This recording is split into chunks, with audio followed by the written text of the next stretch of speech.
Once upon a time, in a small town called Roswell, New Mexico, something strange happened. In July 1947, a strange object crashed in the desert just outside of town. At first, nobody knew what it was or where it came from, but soon enough, rumors began to spread that the object was actually an alien spacecraft. The government quickly arrived on the scene, and they soon put out a statement that the object was actually a weather balloon. But many people didn't believe them. Eyewitnesses who were in Roswell at the time claimed to have seen debris from the crash site that was unlike anything they had ever seen before.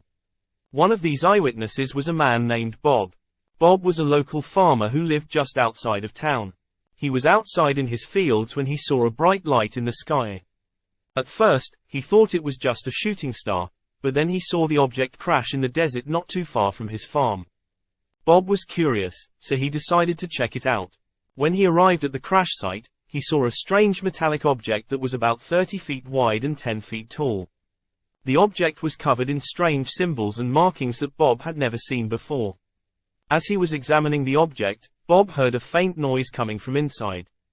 He quickly realized that there were creatures trapped inside the object, and they needed his help. Bob was brave, so he climbed inside the object and found 3 small beings that were unlike anything he had ever seen before. The creatures were small, with large heads and big black eyes. They communicated with Bob telepathically, telling him that they were from another planet and that they needed his help to repair their spacecraft so they could return home. Bob was shocked but willing to help. He spent the next few days working with the creatures to repair their spacecraft. During this time, he learned a great deal about their planet and their culture. He even took a few pictures of them with his camera, which he would later share with the world. Eventually, the government arrived on the scene and confiscated the spacecraft and the creatures. Bob was warned not to tell anyone what had happened, or he would face serious consequences. But he couldn't keep his secret forever. He knew that what he had seen was real, and he wanted the world to know the truth. Over the years, Bob told his story to anyone who would listen.